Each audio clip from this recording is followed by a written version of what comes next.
Hello, everyone. Here we are with Dr. Irena Scott. Lala will be in just a second. We have been running around trying to get everything done, and we've managed to get, there we go. Let's do this. We managed to get everything done and all together, and Irena has got a great, great story to tell us. We are looking forward to hearing it because it's extremely interesting. So, she has had some interesting experiences. She was on here before, and we're going to let her tell us what she wants to tell us about her history and who she is and so forth. Make sure our audience refamiliarizes themselves with her. And then the last time she was here, she gave us a hint about this helicopter experience she had. And since that time, she went off and, being the scientist she is, did a lot of work and published a serious article in the MUFON journal. Dr. Scott, welcome. Thank you for having me. I am not hearing you. Oh.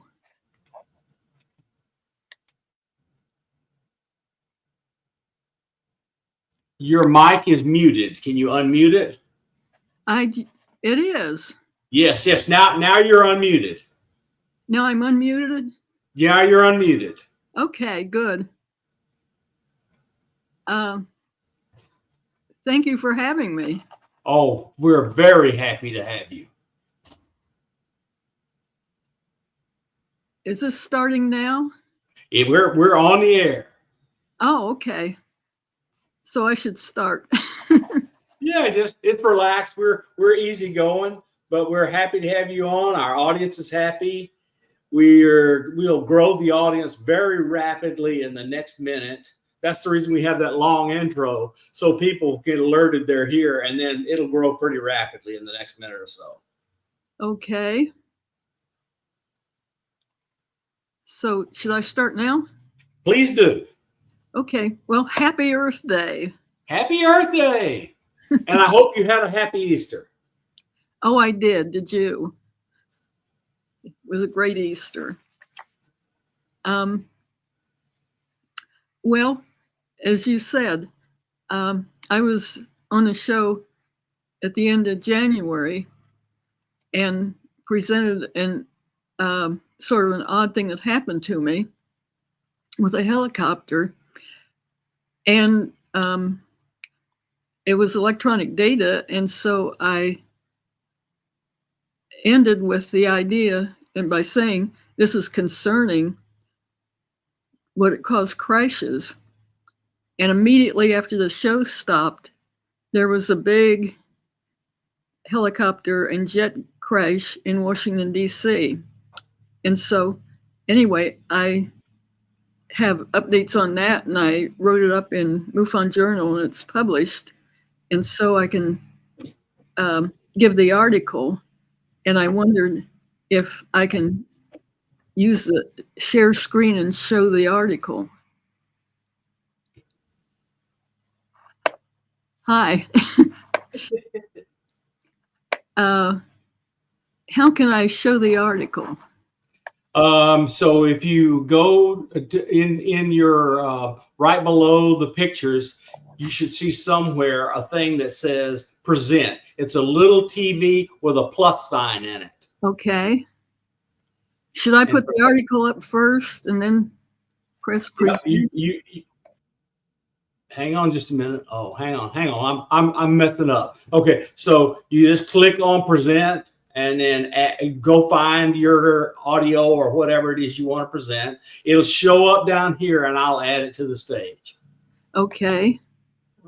Present slides and PDFs, video file, image file. Should this be a share screen or an image file? Share screen. Right. Okay. Either one. Okay. Is it an image or is it audio? This will be an image. It'll be an image. Yeah, you can share the image file, and that will work best. Okay. You'll have to go find it on your computer, and then it'll present it. Oh, nuts.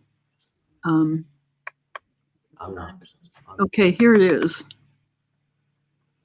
Share. Okay, can you see it? Yes, I can. Let's add it to the stage. So everything looks okay? Everything looks great. Does the, can you see my cursor? I can see your cursor working fine. I made it full screen. You can't see us, but we can see your graphic perfectly. Okay. Well, since I was in your last show, things have happened, and I wrote up with the new information and published it in the MUFON Journal since then. And so here's my article. Electronic information is often used to identify what witnesses perceive as UFOs or UAP as prosaic objects such as airplanes or drones, so that if you see what you think is a UFO, some expert will come around and say, oh no, and they'll use electronic data and say, oh no, that's an aircraft. Well, in this case, I used the electronic data, and it's what showed the possible UAP. And this started when a helicopter flew over. It had a very unusual sound. I wasn't too sure what it was, but I ran through the house and got my iPhone camera and some other things and ran outside to try to see what was there. And after I got out there, I couldn't find it because there's a bunch of barns and they reflect sound and everything. So I wasn't too sure where it was. So finally I found it, and I thought it'd be a long ways away, but instead it was right over me. And so I made a video of it. It was a red helicopter, Red Robertson helicopter. I couldn't tell the color until I enhanced the photograph a little bit. But I gave the time, at the date and the time. And because something seemed to be not normal about it, I took a screenshot of, I then identified it on my iPhone, which shows the transponder data. And I took a screenshot of that immediately. Well, it was actually on the same minute as I filmed the video of the helicopter. Then I took another picture of the screenshot about 2 minutes later. And I saw it was a helicopter, and I thought, well, that's nice, and forgot about it. But about 6 hours later, the screenshot suddenly flashed into my mind, and I looked at it again, and the transponder data showed that its flight path began right overhead, as if it had suddenly materialized there. And I've had used this on my iPhone for a long time, and I've never had anything like that happen, so I couldn't understand why the helicopter suddenly appeared. And here it is. Here it is, showing no flight path. And then here it is, I am the little blue dot, and here's the helicopter, and here's its flight path. But there's no flight path going up to me. It just as if it started right over me, which is pretty weird. And I also, this is my first illustration, I also showed the airports in the area. And there's real good coverage here, so there shouldn't be anything wrong with the flight data. There's my location, and there's John Glenn International Airport within about 11 miles. There's Rickenbacker Airport about 30 miles, and all that information travels at the speed of light. So I had picked up the transponder data on the very first screenshot and on the next screenshot, so there shouldn't be anything wrong with it. There are a lot of other airports besides that in the area. So I was very curious as to why my data would show this helicopter is materializing right over my house. And so anyway,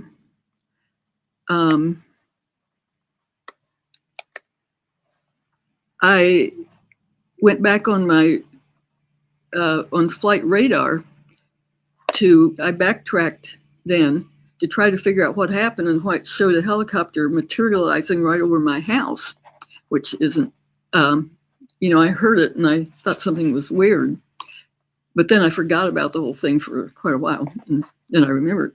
But anyway, so I backtracked with the flight radar, and I started about 3 minutes before it came to my location, and it shows the helicopter as a triangle because it didn't show up well in the MUFON Journal article, and the editor put in triangles to show the helicopters instead of trying to show them.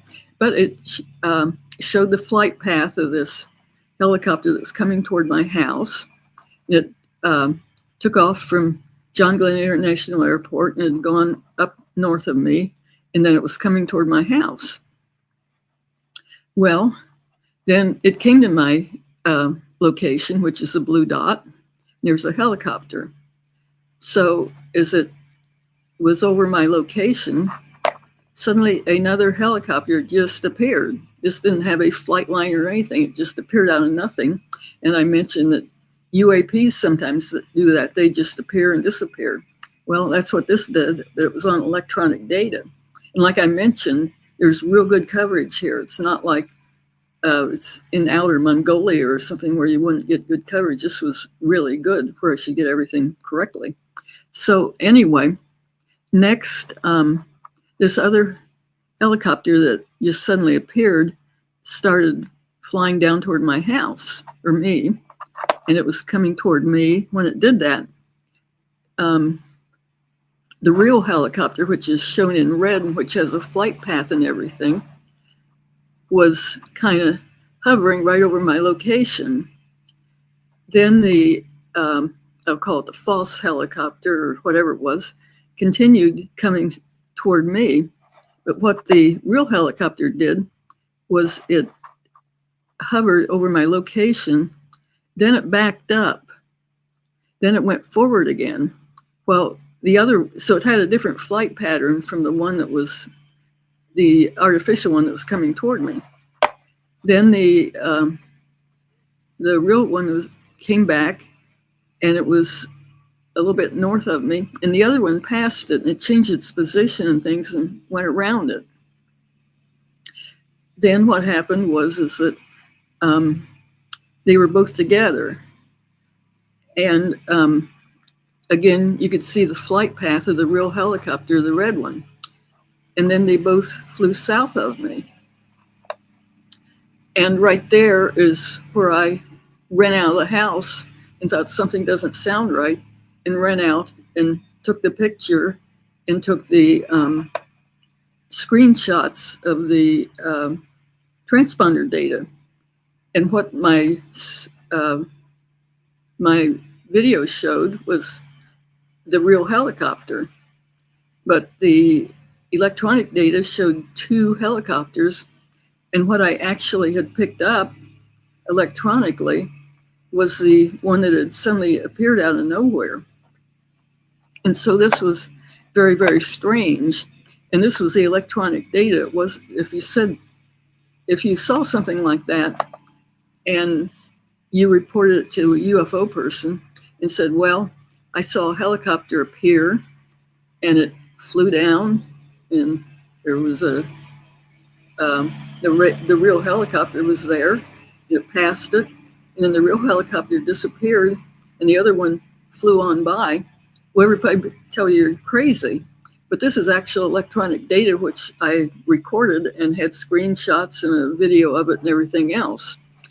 And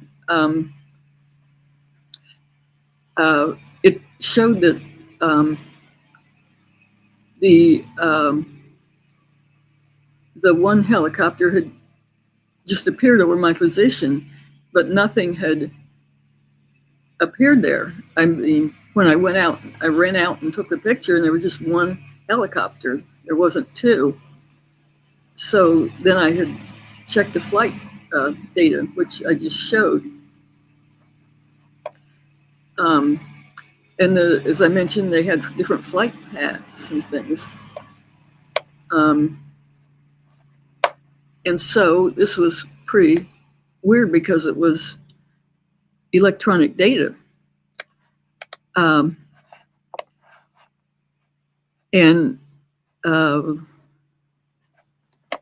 The thing that's most curious to me is that the one that looks like it might be a UAP managed to turn on and emulate ADS-B data so it would show up on your map. That is really strange. it was really, really, really strange because when I first got it, that first second, I mean, I recorded at the same time, in the same minute as I got the video, which showed it starting right there. And then it started right there and came. It didn't show the other one, which was the actual helicopter that had a flight pattern. And they didn't show the same flight pattern. They were different. So it wasn't like an echo or something, even though there shouldn't have been anything wrong with it because there was good transponder data from that to start with. Yeah, I mean, right in frame 3, your yellow helicopter suddenly appears to have just turned on its ADS-B transponder, so flight radar got digital data after flying silent for a while. I mean, that's really odd. Well, the thing is that it wasn't really there either. To start with, there was just this one. This one appeared from nowhere, but it did have transponder data. However, the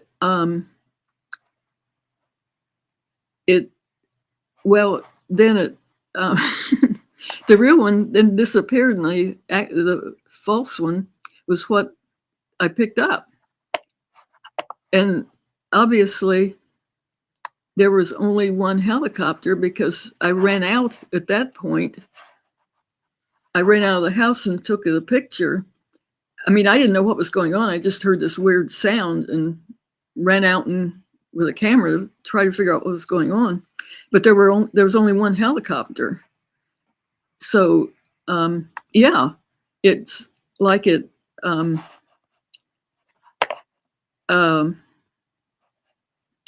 Well, the real one disappeared. And another thing that then happened was the flight track of the real one stopped south of my house where it disappeared, and the unreal one took over. And here's the flight path of the real helicopter, and it was about 1,600 feet and traveling along. Then, when it disappeared, it totally disappeared like it landed. Its information showed 0 elevation, which didn't make sense because nothing landed there or took off. That's just wild. That's amazing. It was, because I am out, I go out and identify airplanes all the time because there's a lot of interesting aircraft around here. And I've never seen anything like that before.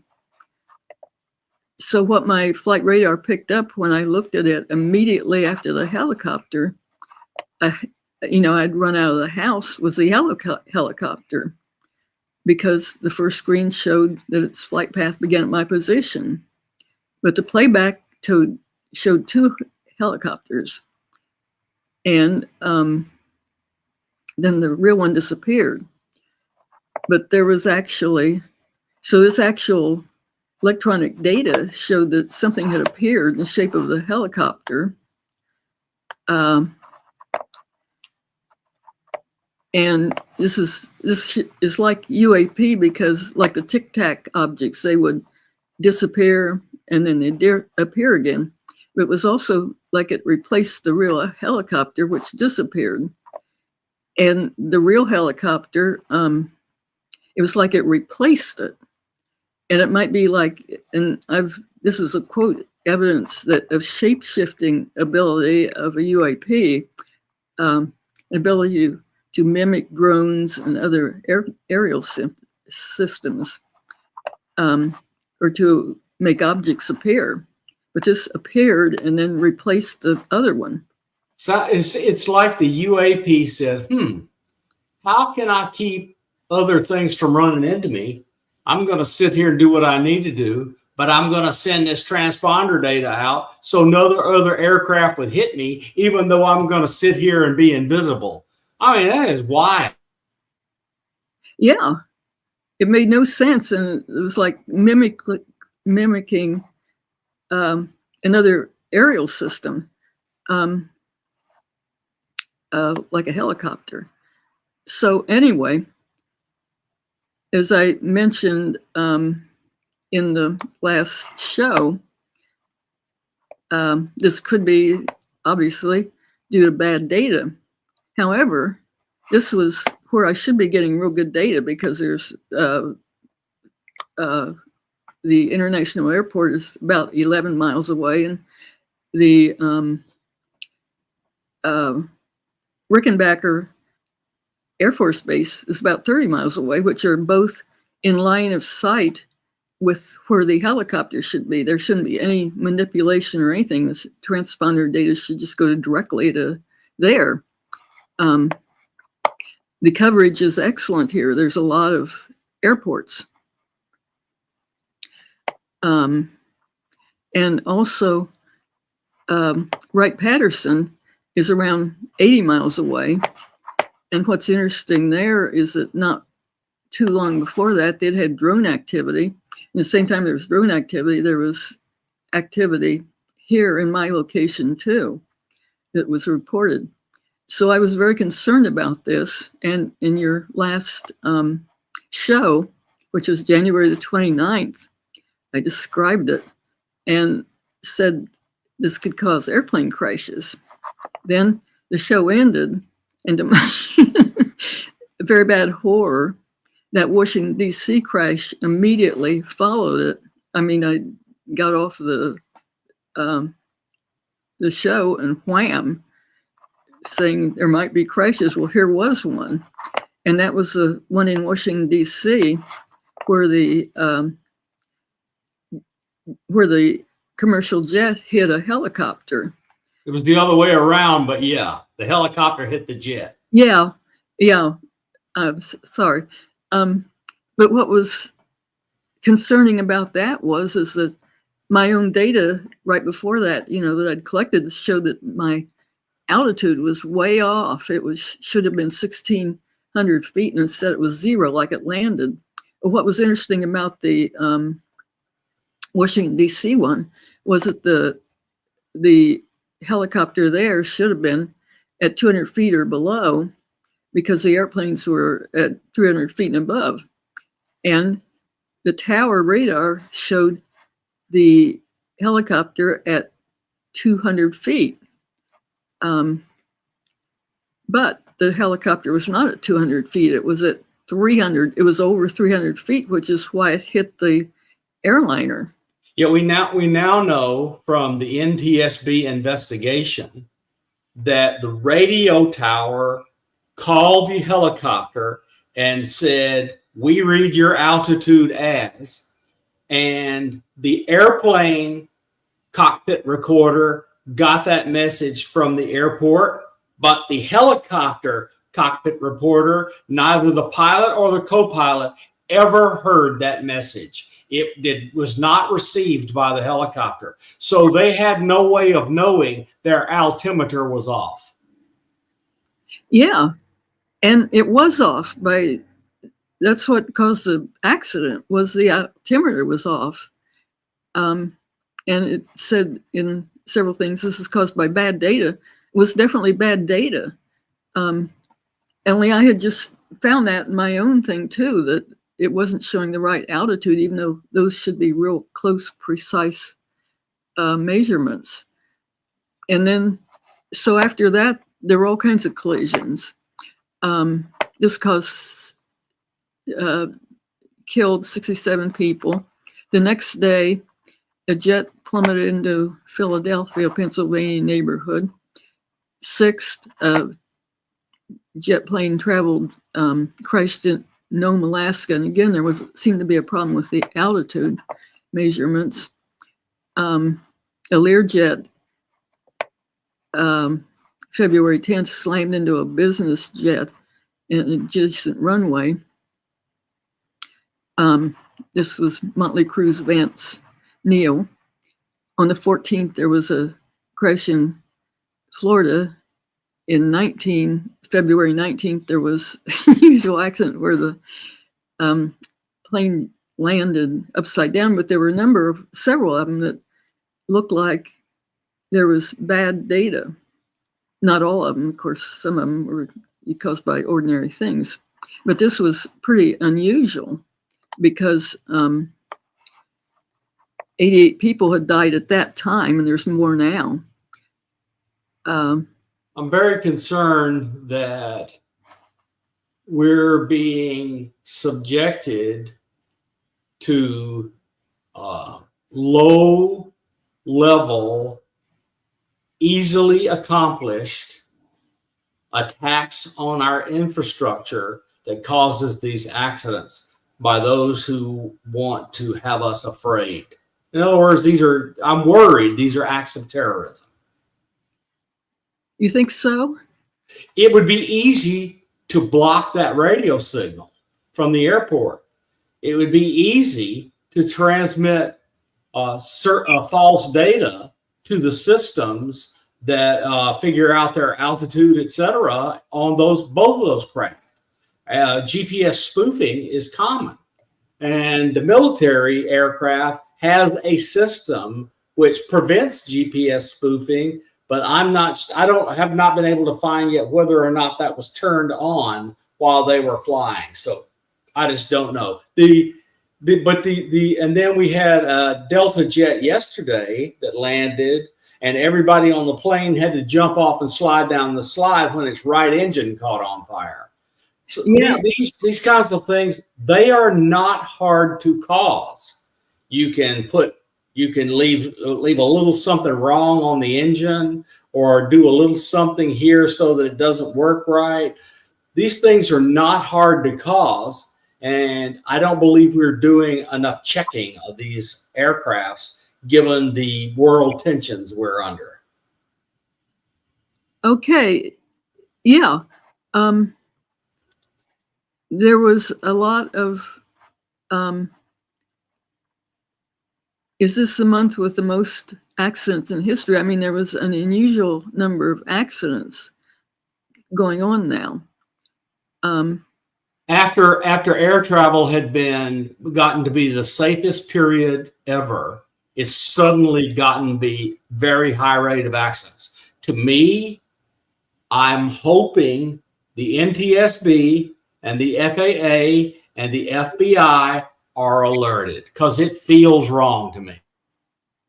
Well, yeah, the thing is, this just blew my mind when it happened to me, and that's why I covered it in your broadcast, in your show, was because I just got that here, and like I'm a total nobody. But then there seems to be problems, with places where nothing like that should have happened.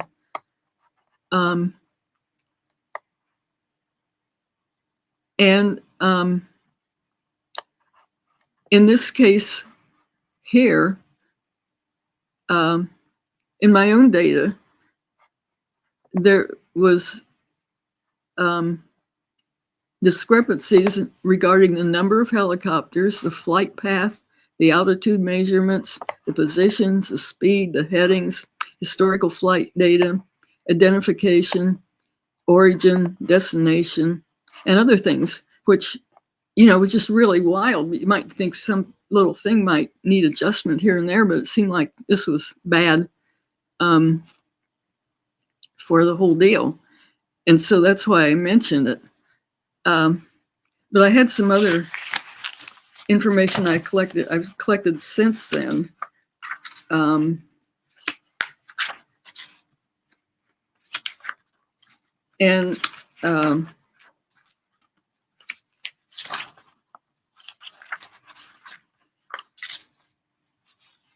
At the same airport on March the 1st, the planes received a mysterious false midair collision alerts near Reagan National Airport.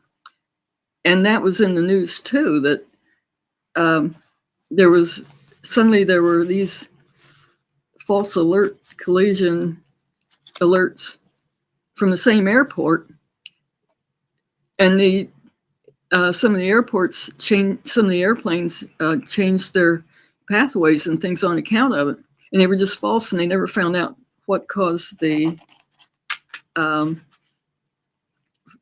false alerts. But there was another broadcast on 60 Minutes about drones, and in this case, the drones were in the news quite a bit up until recently, and there were drones reported over Wright-Patterson, which is close to here, and drones reported here at the same time. But the authorities act like they know what's going on.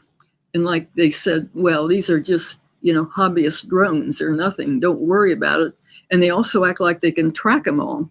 But this show on 60 Minutes had some real authorities, such as General Mark Kelly and Roger Wicker, chairman of the Armed Services Committee that oversees the Pentagon, and General Glenn Van Herrick.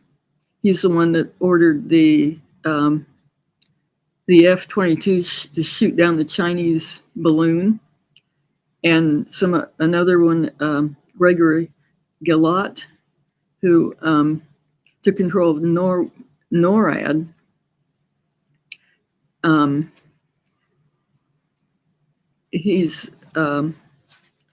But anyway, there were all these drones over Langley, which is a really important airport, which has some of the top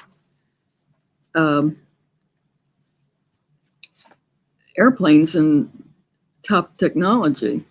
And this was taken over strongly enough that they relocated some of the planes when the drones were there, in spite of the fact that the government said everything's fine, there's no problem, this is just hobbyists. And a lot of these drones were filmed, but these experts said that one of them, Mark Kelly, walked up to the roof and watched what they call the drones flying around. But as they went on in the interview, they continued and basically said that the Air Force doesn't have a means to identify drones. That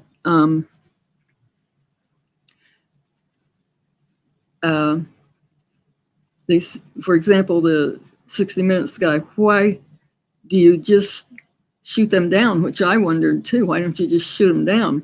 And the General Van Herrick said, well, first you have to have the capability to detect, track, and identify them. And they didn't have that. So you don't want to shoot down civilian airplanes. And we're not able to track them is the question? No, was the answer. It's a capability gap.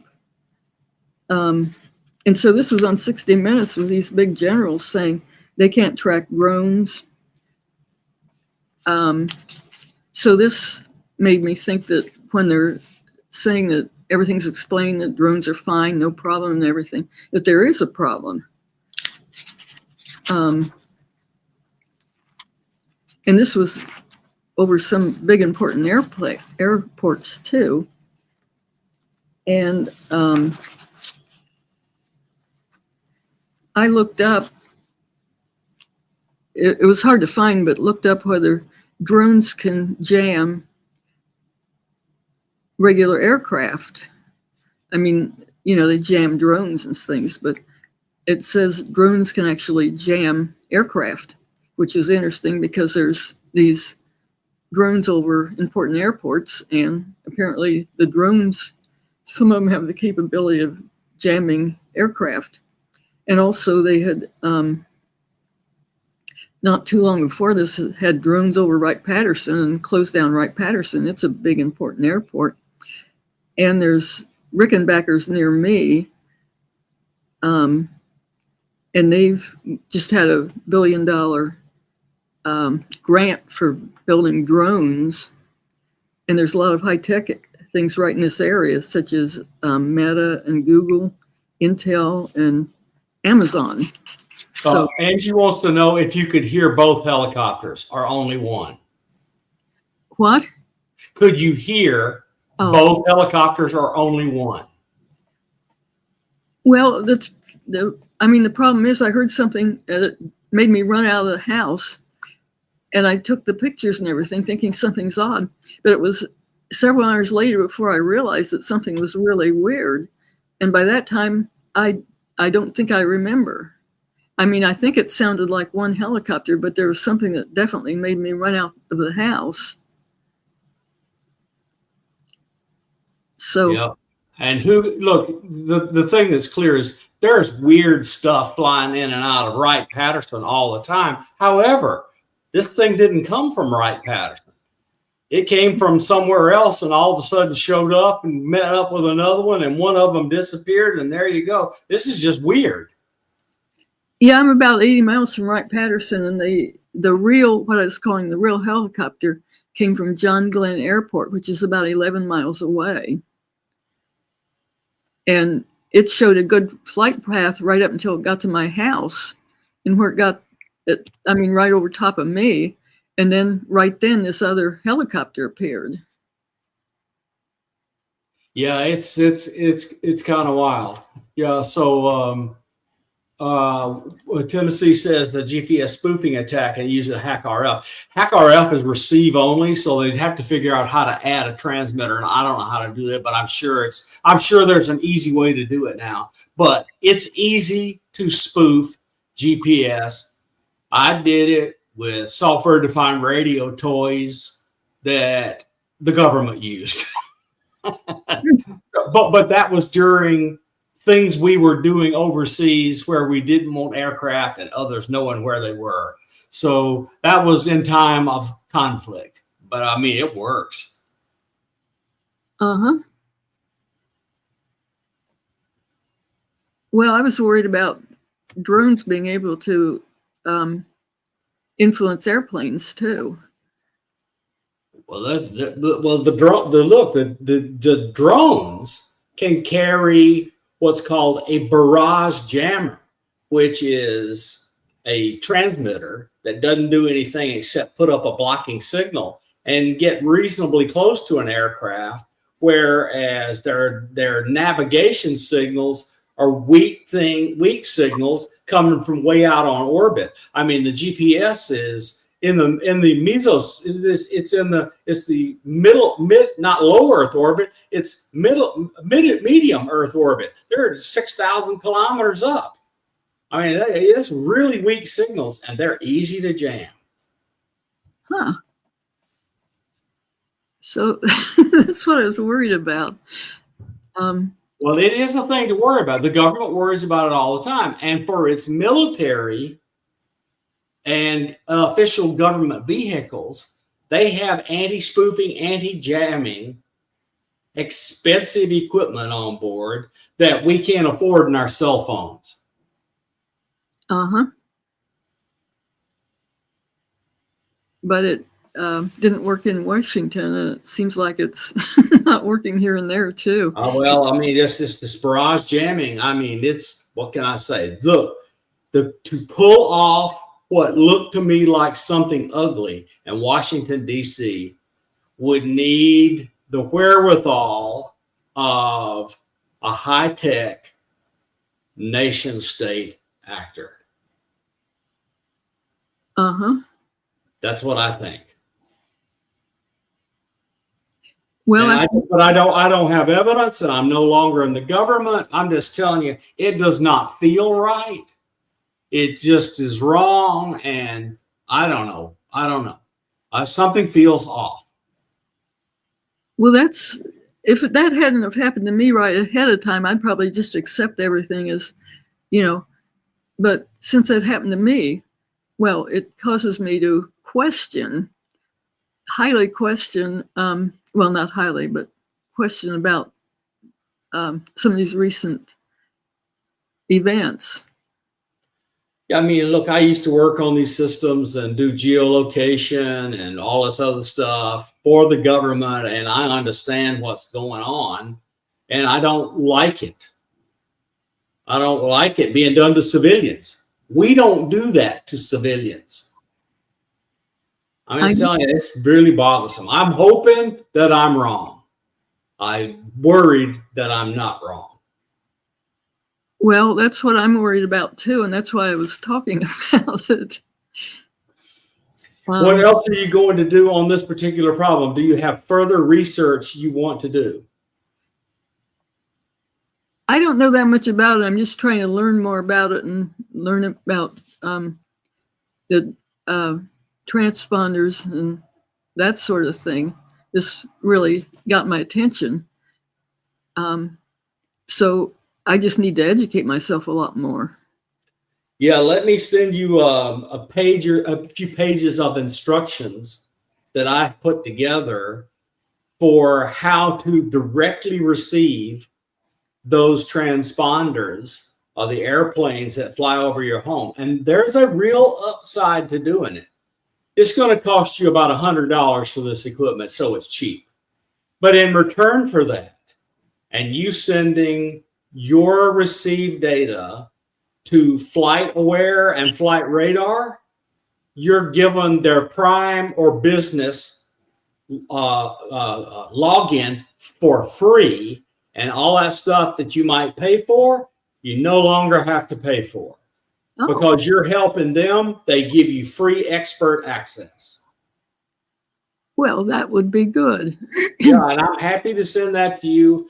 And it's reasonably easy to follow instructions for the first part, and then adding Flight Radar to the first part is a little less easy, but I'm making it easy. And let me tell you why I'm doing it. I'm putting together 3 things that will help people look at the sky and not mistake what's prosaic for something that's not prosaic. So in other words, if you have your phone and you see something in the sky, I want you to be able to hold up your phone to the sky where you think you've got a UFO, and on the screen will say, no, sorry, that's an airplane and here's its tail number. Or it'll say, no, that's a satellite and this is what satellite it is. Or it'll go, no, that's Venus or Mercury or whatever. It's not a UFO. I want people to have that. And I've gotten through the airplane part. Now I'm on to the satellite part. And all of it will be on your phone. Great, because I have to look up everything separately. There's a fair number of aircraft that goes over that don't show a flight radar, so I use it for their satellite. So the thing this will do is it will show you, and if you can say, hey, that's an airplane, and you can hold it up and it doesn't show up, you go, great. That's somebody that doesn't want me to know who they are, and I know it's an airplane, it must be military. Or you get it. So it'll help you identify civilian and commercial aircraft from military. It'll help you tell the difference. Yeah, well, there's just a reasonable amount. I sort of kept track of them for a while, of aircraft going over that don't show in flight radar. And so I'd usually look up the satellite and Chinese satellite and that sort of thing. Of course, you can also see ones that aren't space stations too. Yes. I mean, look, the app that I'm talking about doing, I did this in the 1980s and 90s. So I mean, it's not like I don't know how to do it. It's just the time. So it will download from NORAD the description of the orbits of every spacecraft known to man. So it'll go on your phone, it'll calculate the orbit, and it will work out the geometry to see whether at your location the satellite is A, above the horizon, and number 2, illuminated by the sun. Those 2 conditions are required for you to see a satellite at night. It has to be above your horizon when you're in dark, but way up there, it's in the sun. It'll help you easily identify what is a satellite and what is not. Great. Yeah, I'm getting it. I mean, I'm not. It's not like I'm not busy right now, because I am. But I am slowly but surely getting this stuff together, and maybe I'll work with somebody else to try to get it into apps. I'm not an app expert. I know how to make the software work, but hopefully somebody could take what I've done and zippity doo dah, put it in an app so everybody can get it. I don't want any money for it. I want to give it away, including the source code, so anyone can do it. Well, that would really help on finding real UFOs too. I totally agree. What conventions are you going to this year? You going to Contact? I'm going to the symposium, the MUFON symposium. I don't think I'm going to any more because I'm working on another book. Oh, good for you. In general, what is your book about? It's still about Pascagoula, but there's some more things that I found out that were pretty interesting and explain some things. The book's still in the process of. Yeah. I never met Charles Hickson, but I did meet Calvin Parker. So Pascagoula was not far from my home in Alabama.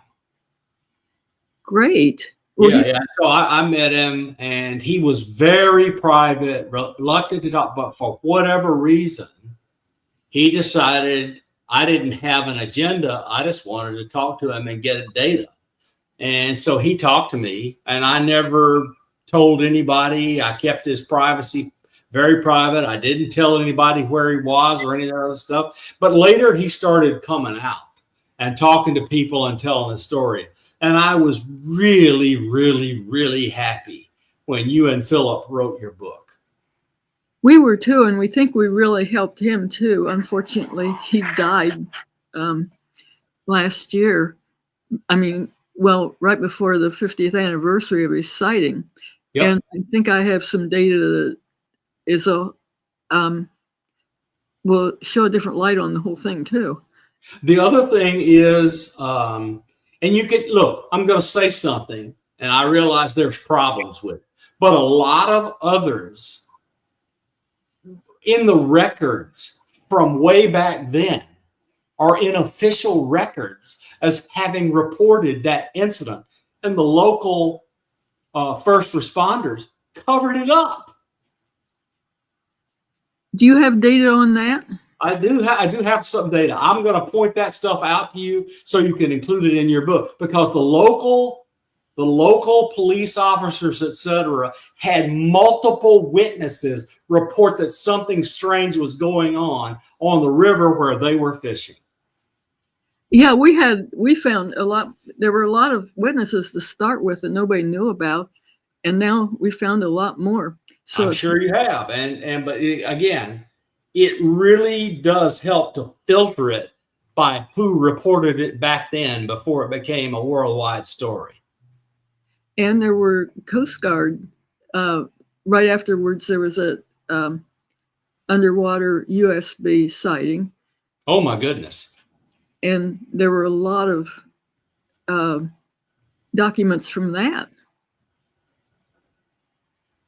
Wow! So do you have are you able right now, given where you are, the rate at which you think you're going to be able to work, have any kind of prediction of when the book will be available? At all? It's supposed to be out in October. There you go. That's great. But I keep adding things. And so if you have anything to add, let me know, because I'll definitely do that. I'll definitely do it. So anyway, but and I want to get you this other information on how to easily you get a little tiny computer like that big called a Raspberry Pi, You plug another little thing into the side of it called an RTL SDR. That's a receiver. So the Raspberry Pi is your computer. You plug into the USB port a receiver. You put a not a great antenna on into that radio, and it will receive these airplane messages directly into your computer. Your computer sends it to Flight Radar and to FlightAware, and you get free enterprise business relationship with them just from sending them a few pieces of data. It's awesome. It sounds awesome. Saves hundreds of dollars. The little computer thing costs $100, but it will save you hundreds of dollars of memberships. Well, thank you. I'm happy. I'm happy to help. I am delighted that I am able to help you. Well, great. Yeah. So what else do we have? Well, I guess there's not too much time left. The other thing I was going to talk about was the Pascagoula. Please talk about all you want. Okay, just a minute. I have a PowerPoint on this. If I can figure out how to. Okay. Please bring it up, and I will share it. Okay, just a second. I've got to find it here and turn it on.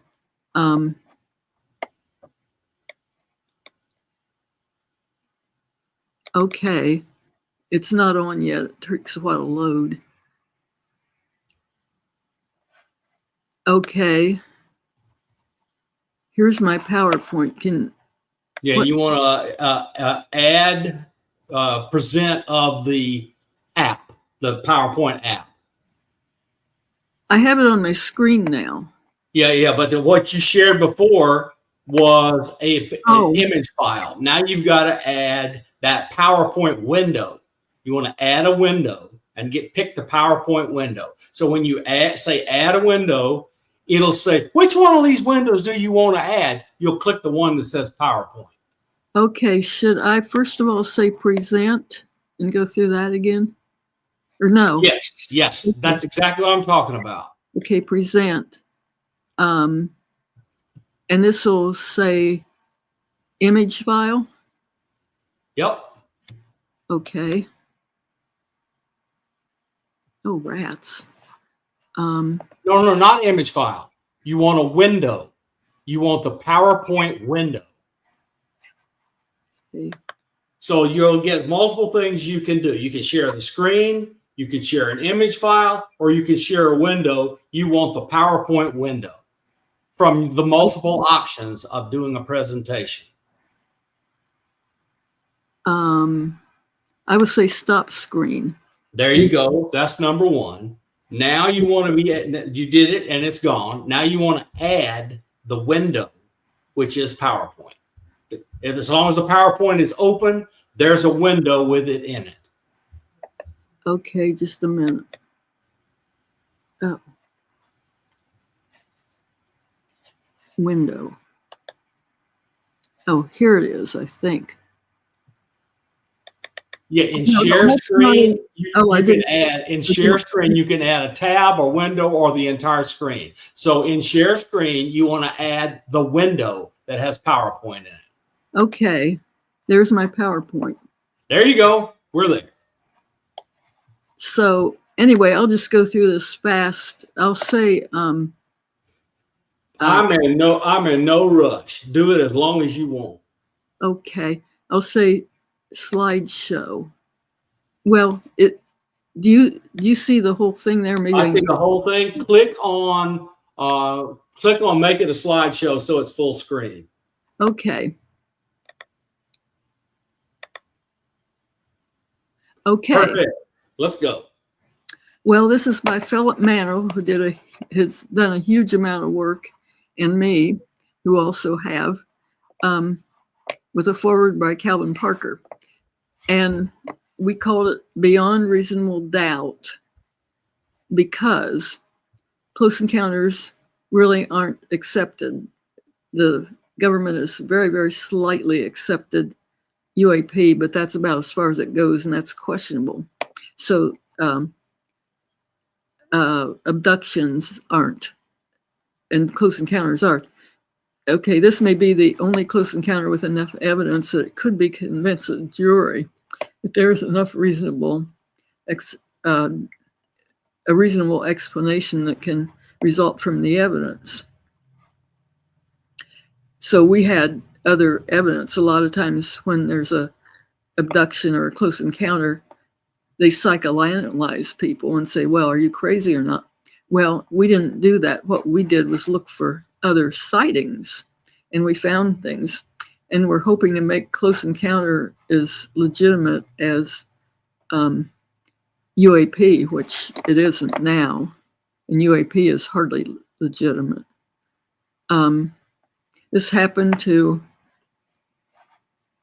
October 11th, 73, by two shipyard employees, Charles Hickson, 41, and Parker, 18, by the Pascagoula River when they were fishing.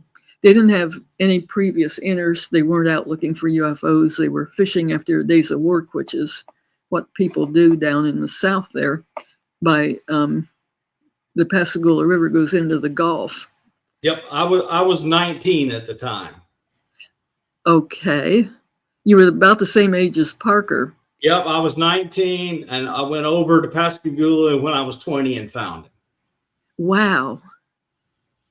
And he told you about He told me stuff. Huh. Okay, it's now one of the best known reports and probably the best documented of anyone. This is the best known Betty and Barney Hill. And most abductions take place in isolated places with very few witnesses. For example, the Hill UFO was way out here in the middle of nowhere. They hardly knew where they were themselves and that sort of thing. That's typical for an abduction. Usually for an abduction, like there's one person, there's no witnesses, there's nobody around, there's no way you can show anything, and everybody calls you crazy. Even if you're an astronaut or something like that, if it happened to one, they probably wouldn't report it because people would call them crazy. But Betty and Barney Hill did. And here's Charles Hickson. He had been in the Army, and he had been in life and death situations. And he knew he understood the harassment he was going to get for saying, oh, I was abducted. Because, if you were abducted, and what would you do if you called the authorities? They would say, you're crazy. And especially back in 1973, when the government officially declared that UFOs don't exist and anybody that reports them should lose their job and be harassed, well, you don't report them. But he thought he could stand up to the harassment. And so he later was on TV and other things, and he wrote a book, Contact at Pascagoula, which is a real good book. And here's him and his co-writer, and Betty Hill, who also, Calvin Parker, he was a teenager with his life ahead of him, and he didn't talk about it for 50 years. And they always say that people that are abducted are making it up for attention and all that. Well, he definitely didn't want attention or publicity, and he didn't talk about it. He just said he fainted, and that was that. And he did not want attention, and he begged me to never tell anybody where I found him. I'm glad to hear that. And I mean, he's real honest, and his honesty impresses everybody. Later, he was convinced to say something, and he's written 2 recent books. He was convinced by his wife and Philip, and he was dead set against saying anything for all these many, many years, and finally people prevailed on him, and eventually he did tell what happened. So just look, I will say the following. I want to go and say the following because it explains something. In Pascagoula area, there's one place and one place only that he was likely to go to get the help he needed. And I had a relative who was a medical professional in that state institution. And I learned he was there and was afforded the opportunity to talk to him. So look, I mean, if I had told the story, my relative and I both would have gotten in trouble. So I was not going to tell the story. He didn't want me to anyway. He was not in great shape when I found him. Oh, he was just, he went to the hospital. He was hospitalized and everything. Yes, this was a mental hospital where my relative was on the staff. I would like some more information on that if I could get it from you too, because I can add that in my book. If that anything you want to add, I'd be happy to stick it in. Okay, this is Charles Hickson, where the pier used to be. They were fishing from the pier. There was a no trespassing sign. Their car was in back. Calvin's car was new, and he wasn't real thrilled about this. But they waded through the weeds and got there, and they were sitting on the pier. And so they saw blue, and blue is the cops often have blue, and they thought the police were coming after them because of no trespassing sign, and they would put them in jail.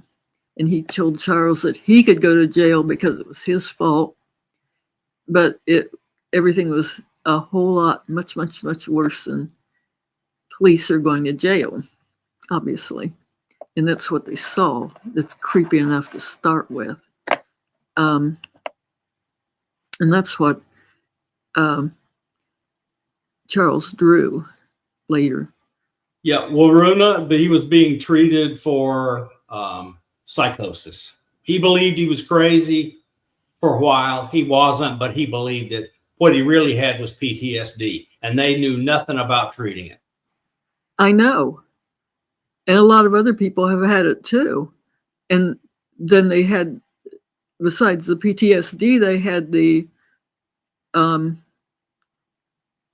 harassment, which the government had planned to do to people, even though the government didn't know what. Yeah, people got to remember that the Vietnam War was where we as a country began to learn the first things we learned about PTSD. He did not have a good professional helping him. No. And there were other people that had the same thing too, which I mentioned in my book, in my other book about the PTSD, and that I thought they had PTSD. But there wasn't a diagnosis or anything back then. I mean, I mentioned that in another book. And so anyway, what happened is that there was a flash of light. They saw three beings, which looked like mechanical devices. They had projections on their head where, you know, we have projections where our ears and nose and everything is. Well, they had projections too, but they were very rough projections.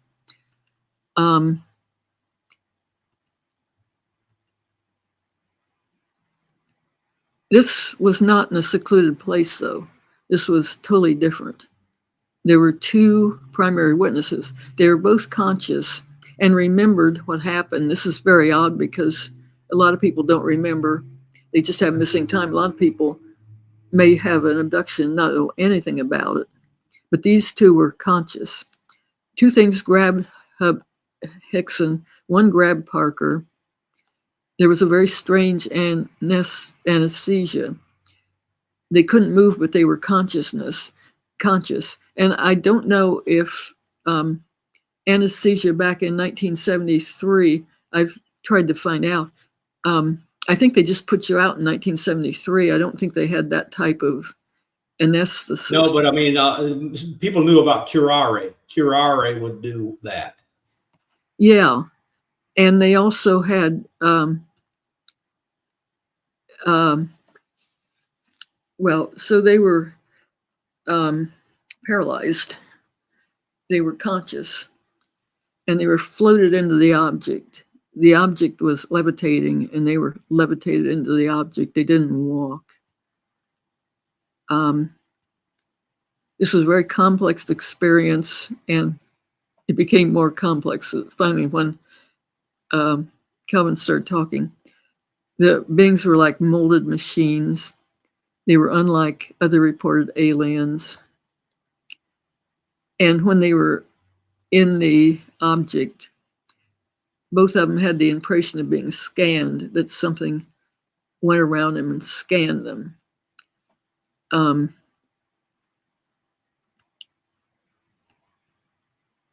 And so what was unusual about, there were quite a few unusual things too. They were shipyard employees, so there were two witnesses. They had conscious recall. They reported immediately, although Kelvin didn't want to. And there was an immediate investigation, which hardly ever happens because for the one thing, even today, if it happened to you, if it happened to me, well, would I report it? No. There were strange beings like machines. They were unlike regular aliens of large eyes, heads, and skinny. These were porky with no eyes. They were like robots molded to give human appearances. It's like the aliens said, well, that's close enough for government work. We've got, kind of like arms and legs and general things. There was a strange interior, no furniture, no instruments. However, if these things were robots, they don't need chairs and food and things. They just turn off and turn on. The instruments, even today, if you do an MRI, they put you in a gurney and put you in a big machine and things. Well, these it gave the impression that they were scanning, but that they just used little tiny things like an iPhone.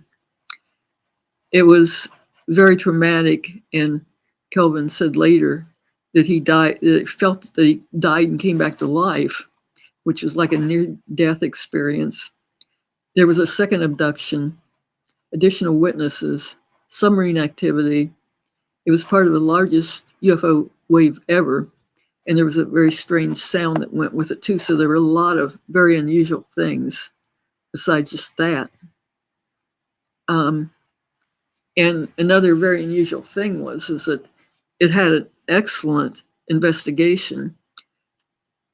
They tried to report it, and first of all, they tried a newspaper, and the newspaper was closed. Then they went to the Air Force. There's an Air Force base there. They tried to report the Air Force base. It was at night.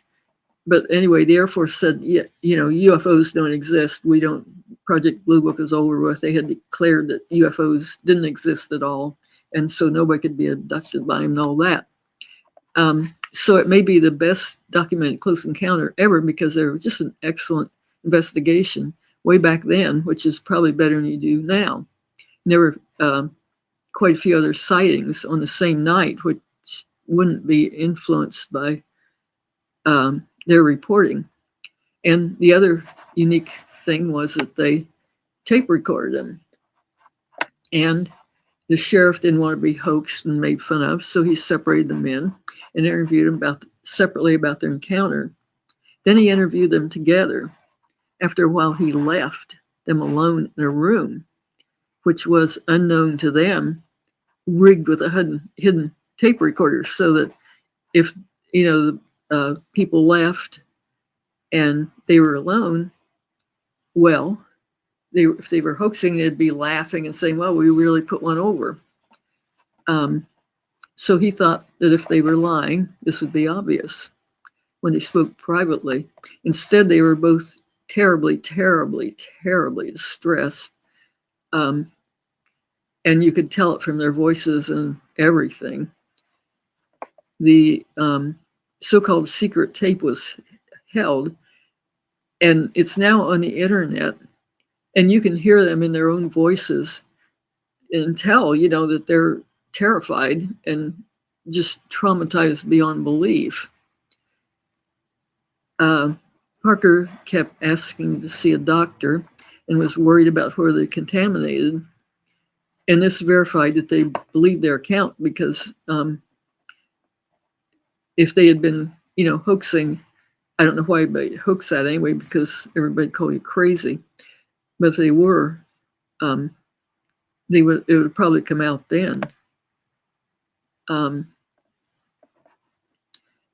it also showed that Calvin remembered the abduction, even though later he said he faded and he didn't.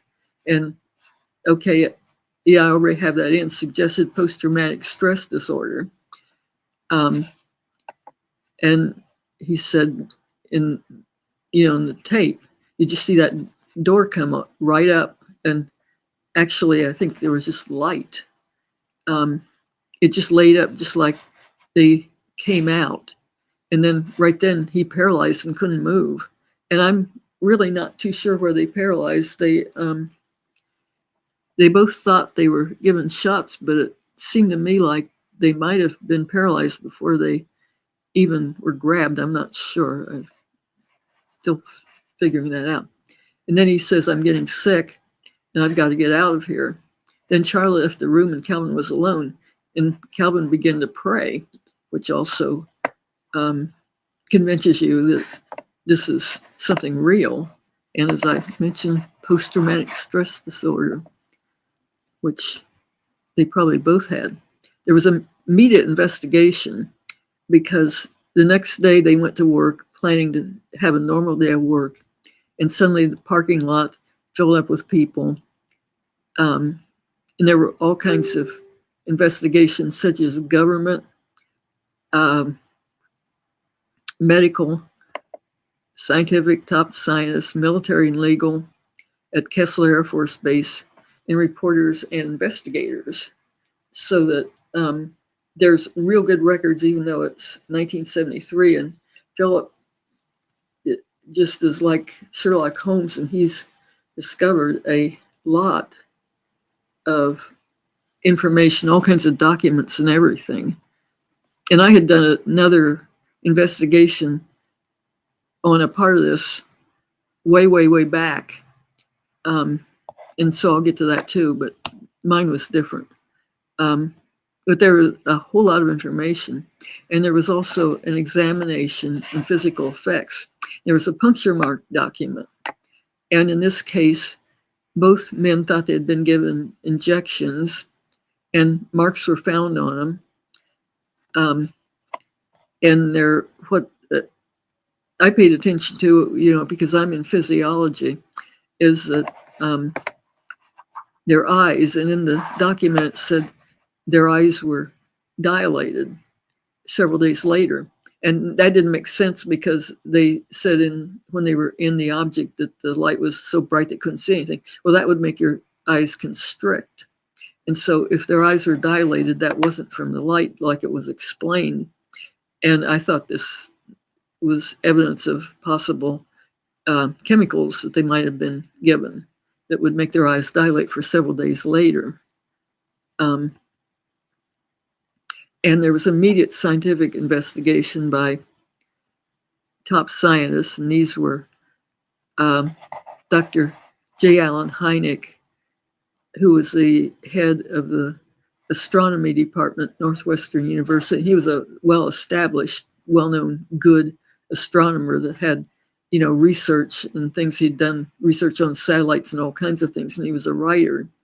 And he had been the scientist for Project Blue Book, and they had hired him as a debunker.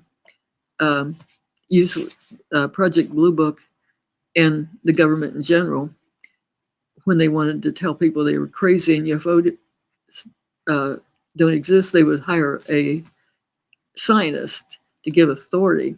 Then the scientists, if something landed in your yard and the little green men walked in, the scientists would say, well, you saw Venus, you were mistaken. And the other one was Dr. Harder of UCLA. Well, these are perfectly good scientists with research papers and everything else. And they interviewed him and believed him and saw no reason not to, and thought they were perfectly sane, normal people and not crazy. And then another person that interviewed him was Dr. Bosco, and I interviewed him, and he talked to both men and thought they were reporting what happened to him. And I worked him over. I didn't know he was 93 years old or something when I talked to him. I didn't realize he was that old, but he had a good memory and everything. Remember that. And he just said, as a doctor, he could tell they were stressed out of their minds and were telling the truth and all that. He's dead now. And also this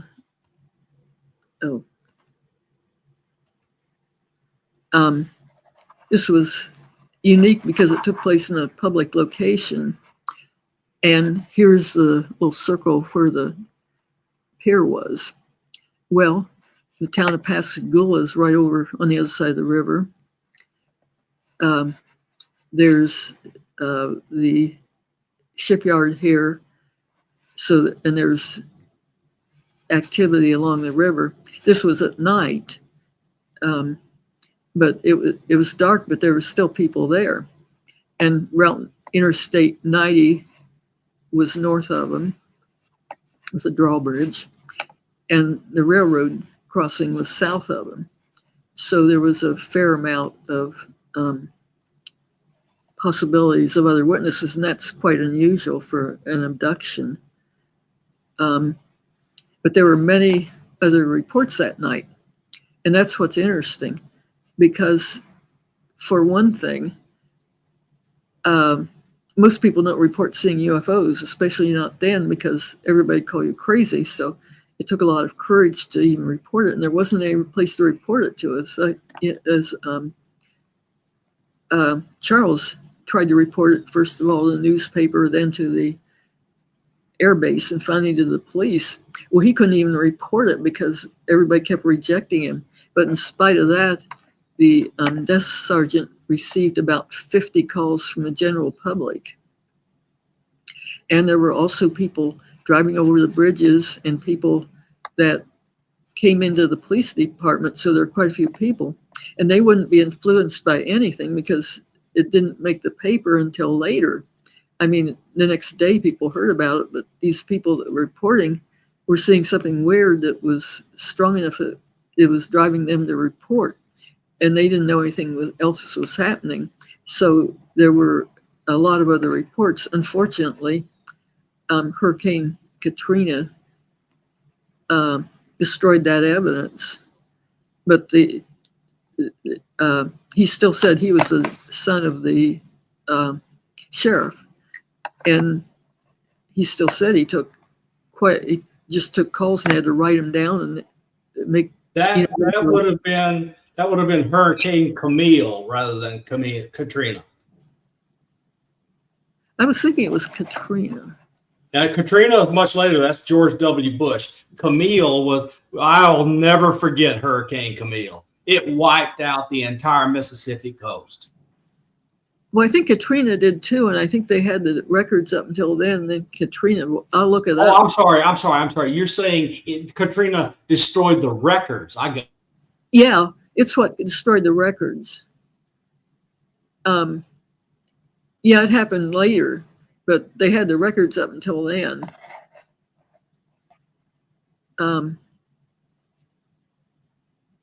And so now there's a historic marker, and it's one of the very few given historic markers, and that shows that the people in Pascagoula who know these two people respect them. And there was an audience there where they put up the Historical Society put up the marker and everything to show that they were highly respected. I don't know if I'm going too long on this or not. Should I quit? Hello? Sorry, I had my mic muted. How many more slides are there? There's a whole lot, so I couldn't possibly finish. No. This is a good stopping place. We usually go an hour, but you're special to the two of us, and an hour and 20 minutes, especially making people familiar with this slide deck. Is the slide deck available for other people to read anywhere? I've just got it on PowerPoint, and I just made it recently, and I've only used a few slides of it so far. So it's still kind of under construction in a way. I get it. I get it. Well, it's a great thing to do is when you're done, put it out in PDF form someplace so it's not easily alterable without an expensive tool, and people can. This is great. I'm happy you came on and did it. I'm very happy you covered all you covered. You covered 2 major topics, both of them interesting. Congratulations on the book, and congratulations on the second updated edition of the work and on the helicopter work getting published in MUFON. You're a great guest, and we really like you on. So when you've got something, let us know, and we'll bring you right back on. Well, I'm hoping you'll take me if the next book comes out too. Yeah, no kidding. Yeah, I will do that, and I'm going to do what I can to add stuff to it and to help you with culling stuff out of your sky that you don't want to see because you can identify it and know it's prosaic. I'm going to help with that. This was great, Irena. It really was. You're a very interesting speaker, and we're very happy to know you. Well, I would sure like to get, any more information you want to put in my book. Of course, I'll say it's from you. And I would be very happy to get anything. I'm happy to write up my interaction and how that went and how I accomplished it and why it was crazy and why it was never publicized, because neither one of us wanted to publicize it and I didn't want to get into trouble. Anyway, it's happy to have you on. Thank you, everyone, for sticking around. We have almost 200 live viewers, and Irena, there'll be many more later. So this has been fun, and please come back again, and we will stay in touch. We interact regularly on Facebook, and we can just continue doing that. To everyone, thank you for showing up and supporting Irena's work and showing her that we care about this work. And we will be back next week with new shows. I am traveling to the West Coast doing some work with Jesse Michael, so I'll be gone until next week. Irena, thank you. Thank you very much.